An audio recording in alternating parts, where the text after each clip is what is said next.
ఖర్గే గారు ఢిల్లీకి పిలిపించున్నారు క్యాబినెట్ అంతా. మాకు తెలంగాణలో గల్లీలో జరిగితే మా క్యాబినెట్, మీ క్యాబినెట్ ఢిల్లీలో జరిగింది. మీ ఢిల్లీలో క్యాబినెట్ మీటింగ్ జరిగింది. ఇది ప్రపంచంలో ఒక 8వ వండర్. ఇది పార్టీ ఒక దగ్గర ఉంటుంది, క్యాబినెట్ మీటింగ్ ఒక దగ్గర జరుగుతుంది. ఈరోజు రాహుల్ గాంధీ గారు మరి వీటిపైన ఎందుకు చర్చ పెడతలేడు?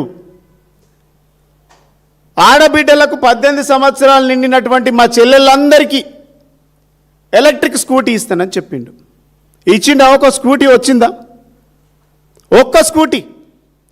కేసీఆర్ గారు ఓవర్సీస్ స్కాలర్షిప్లు 10 లక్షలు ఇచ్చి 20 లక్షలు ఇచ్చిండు. నేను అంతకంటే ఎక్కువ ఇస్తా అని చెప్పిండు. మంచిదే అన్నాం. పెంచుతా అన్నారు, పెంచిండ్రా?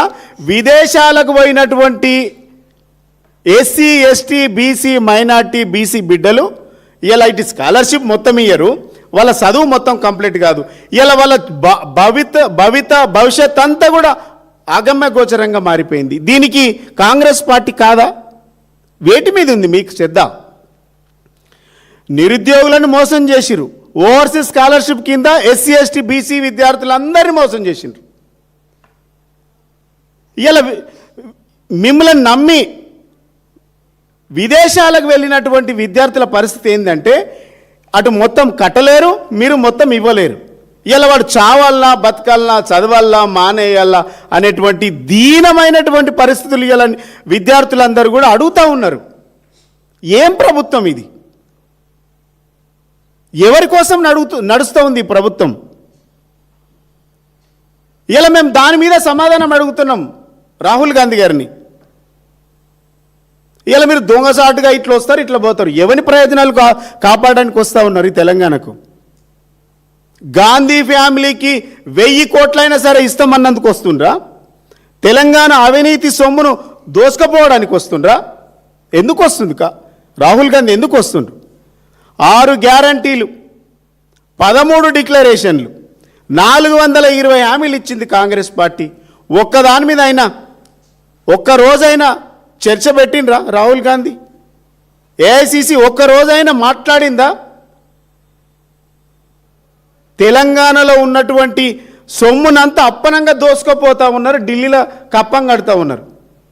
ఒక్కరోజైనా అడిగినరా రాహుల్ గాంధీ, సోనియా గాంధీ, ప్రియాంక గాంధీ, ఖర్గే, వేణుగోపాల్ ఇలా అంతా అవినీతి పరులే.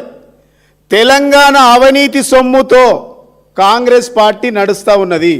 ఈ తెలంగాణలో దోసుకున్నటువంటి అవినీతి సొమ్ముతోనే ఇలా మీటింగ్ పెట్టినరు. ఈ అవినీతి సొమ్ముతోనే మీ పార్టీ నడిపిస్తూ ఉన్నారు.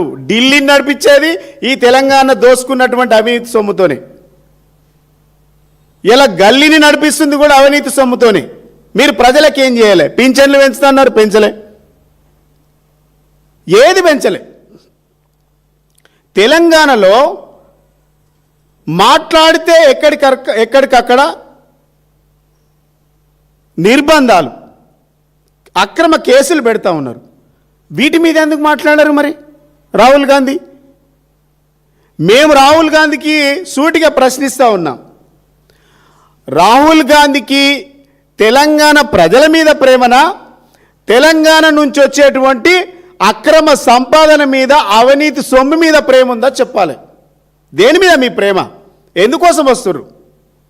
మా ప్రజల బాగోగుల గురించి మాట్లాడినోడు తెలంగాణకు వస్తేంది, రాకపోతుంది. అంటే తెలంగాణలో అక్రమ సంపాదనను, అవినీతిని పొంచి పోషిస్తుంది అనేటువంటి భావన మాకు కూడా వస్తుంది. ఇన్ని నిర్బంధాలు జరుగుతున్నాయి, ఇంత అక్రమాలు జరుగుతున్నాయి, అక్రమం కేసులు పెడతా ఉన్నారు. అయినా కూడా మీరు అదే తంతు కొనసాగిస్తూ ఉంటే మేమేమనుకోవాలి? ఇది అధిష్టానము పాత్ర కూడా ఉంది అని అనుకోవాలి మేము. అదే విధమైనటువంటి భావన ప్రజలకు వస్తూ ఉన్నది. ఇలా మీరు ఎందుకు ముఖం చాటేస్తూ ఉన్నారు? ఏ ఒక్క రోజైనా 2 లక్షల ఉద్యోగాల గురించి ఎందుకు మాట్లాడలే? 2 లక్షల ఉద్యోగాలు సంవత్సరం లోపటిస్తా అన్న సంగతి దేవుడెరు. కానీ 2 ఏళ్లలో 2.5 లక్షల కోట్ల అప్పు చేసింది కాంగ్రెస్ పార్టీ. మేము దీన్ని అడుగుతా ఉన్నాం. తెలంగాణలో మాట్లాడితే నిర్బంధాలు, బుల్డోజర్ పాలన,